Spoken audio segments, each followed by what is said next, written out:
So would you like to introduce yourself there, young lady? Yes. Hello, everyone. This is Lavi.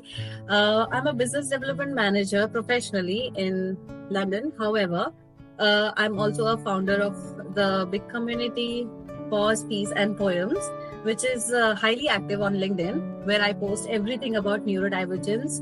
And as I'm exploring each day what it is, and as I've been diagnosed as well with anxiety and mild depression, so how serious it is and how it is not so serious that it is not my entire life, and how I manage it, and it kind of makes me creative individual as I am, as I love it. And other than that, I'm also a fantasy fiction writer, so I'm more into children's stories, I'm more into imagination, because I believe creativity is like core of every neurodivergent mind. That's all about me. And also I'm an Indian, and I'm living in London, so that's funny though, but yeah. Okay, very good, very good. Okay, I guess I'll introduce myself too. My name is Jared, or you can call me Jerry if it's easier. Yeah. I come from Ireland, a little island on the west coast of Europe, and then I'm living in Sweden up in the North Pole with the polar bears. I started this community, Red ADHD, because I had undiagnosed ADHD throughout my whole life. And I used to go around thinking I was cursed because I was wrong when I was wrong and I was wrong when I was right. I was never right, so I was always wrong. I felt like the rain only rained on me and nobody else. You know, it was sunny for everybody else. Yeah. Sorry, go ahead. I know how that feels. So I had very difficulty making friends in my teenage years. I felt completely lost in the world. At the same time, though, I had this kind of paradox where I was also like really intelligent, did really well in school, but other things I just did really badly in. Like I had also undiagnosed dyslexia. I had really bad hand-to-eye coordination, so I'd put my hand in the wrong place when I'd be trying to play sports. And when you're growing up, your life is all about sports, and there's not many sports you can't use your hand-to-eye coordination. So I just became a nerd, basically. But as an adult then, like my thing was organising parties. And from organising parties, I got to meet a lot of people with ADHD. And I now, in hindsight that I'm diagnosed, I can identify that all of these people all had ADHD because they're all hyperactive mentally and as well as physically sometimes, you know? Oh, wonderful. Yeah, so right now to date, I've grown a community of 2,500 people. And the people I most want to help, this is more than a business for me, this is a life purpose, a mission. It's to help people not to see their weaknesses anymore, just to see their strengths, you know, not to see so I want to change the narrative from I can't because of my disability to I can because of my abilities. And hopefully reduce the stigma in doing so. Yeah. So for me, it is more like everything was happening to me, like you said. My brain was always like this. So it always felt if something happened, something that triggered me, I would always feel like everything is falling all at once. However, I would actually be solving my problems, but I'll be like, why me? So with that attitude, so it would be always like frustrating. So I had anger issues, like I was short-tempered.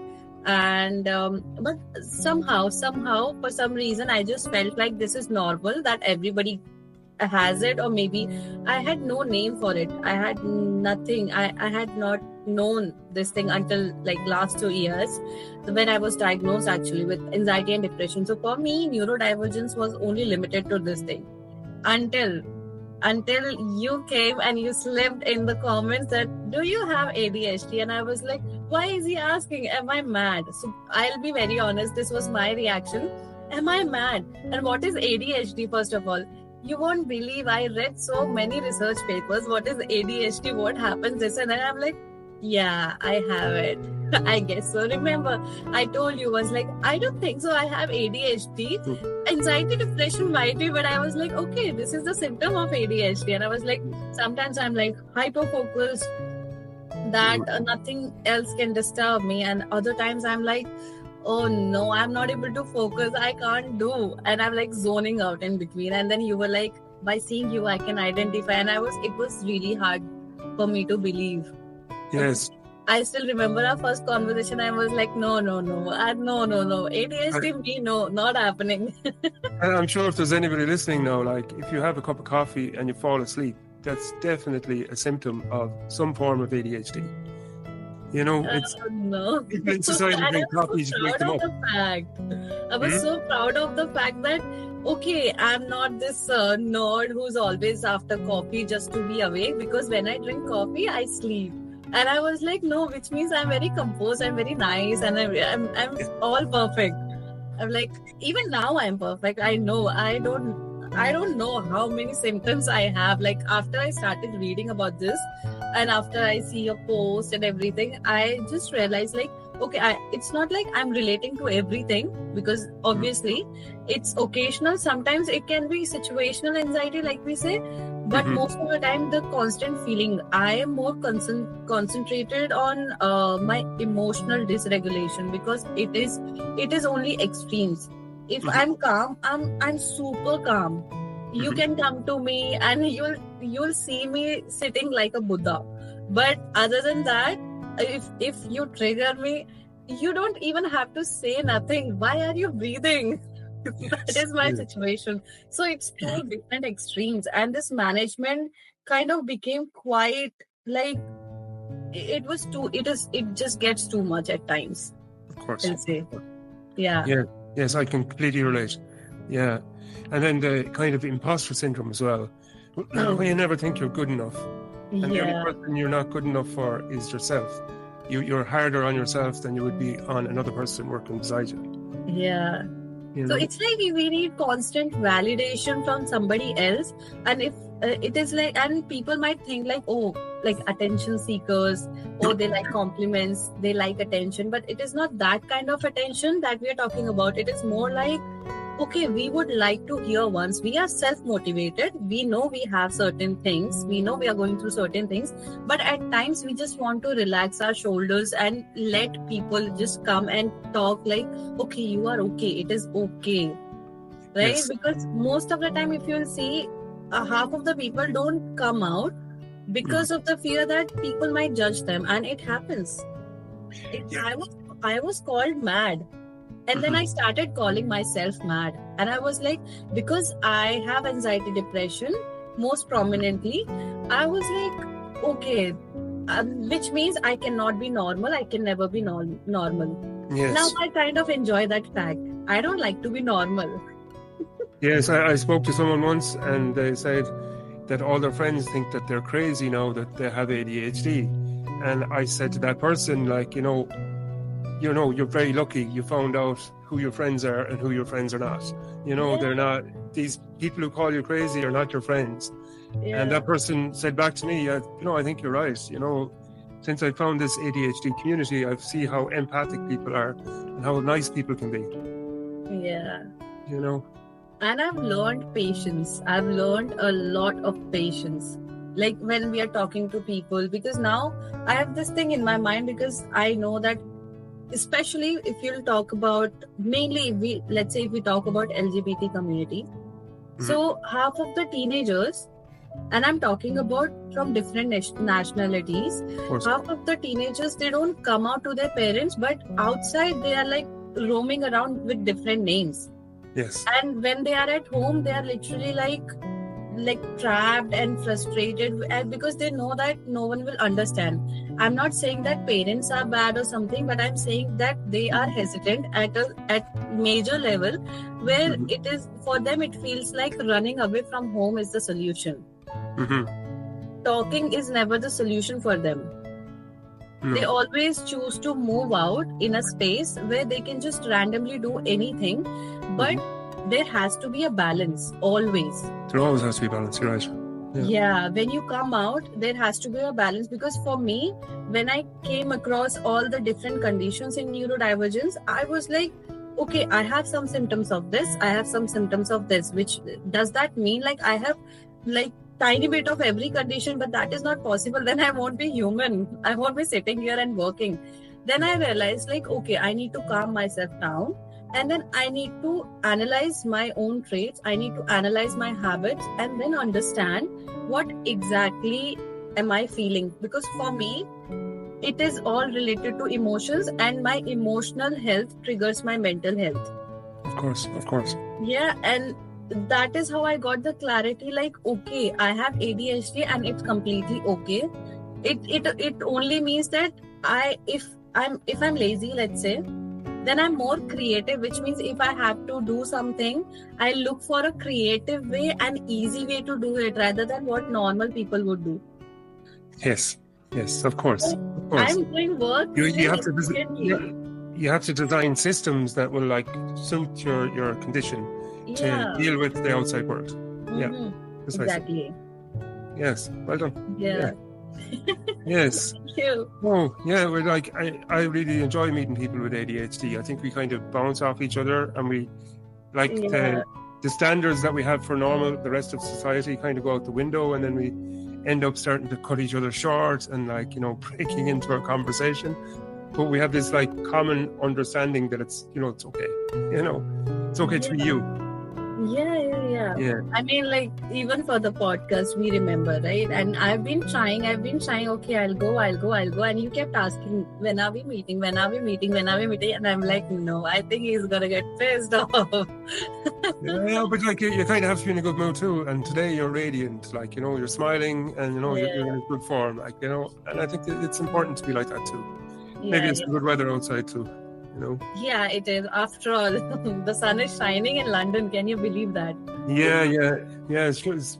England has moved to Spain for the last 2 weeks, I think. Yeah. Whereas Sweden has moved to England. It's like grey and raining almost every day. Oh my God. Normally it's the opposite way around. Yeah. So please, what did you find most interesting in your research about ADHD? It's about how differently people see it. For example, some of them have defined, like, if for a neurotypical, ADHD would mean hyperactivity, or it's like complete like procrastination and all of these things. But I came across different people with different symptoms of ADHD with different level and intensities of symptoms. So for me, I wouldn't say that I have problem in focusing. I would rather say it like, if I am not interested in something, I'll do it, but I'll not do it with complete passion. I'll not do it enthusiastically.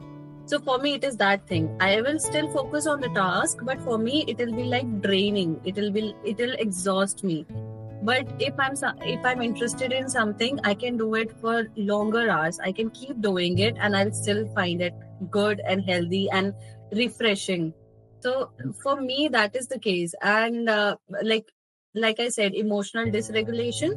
Mm-hmm. So for me, it is different at different times. Sometimes I'm like super excited, and for what reason I don't know, but I enjoy it. Like, of course I enjoy it. Like, I'm motivated, which means I'm more productive during that time. And I'm still managing my task. I'm still finishing all of my tasks, but it is without feeling that heaviness on my shoulder. Yes. I have the same thing. I have like kind of like tunnel vision almost. It's like I look at my watch, it's 20 minutes past 7. I look at my watch again, it's 12:30. It's like, oh, where's the time go? You know? Yeah. Like I just get zoned in on whatever I'm working on, and if it's really enjoying, I'm like really like pushing it hard, like. And then the problem I have though is trying to get back into that like flow again. Once you get away from it, it's like you kind of almost, your body shuts down almost. Yeah. Because I have understood the difference. Sometimes I'm just not interested. Sometimes I'm just lazy. And it is not ADHD. It is me being lazy. And while sometimes I want to do it, my brain wants to do it, but my body is not functioning. It is not helping me out. That's something you should look up for the next podcast. It's called task paralysis. It's a common thing in ADHD. I get it every so often myself. I'm really excited about something that I want to do, but my whole body shuts down and just won't let me do it. I'm like, I can't even just start, you know? Yeah. Some people have different coping mechanisms, how they go about it. Yeah.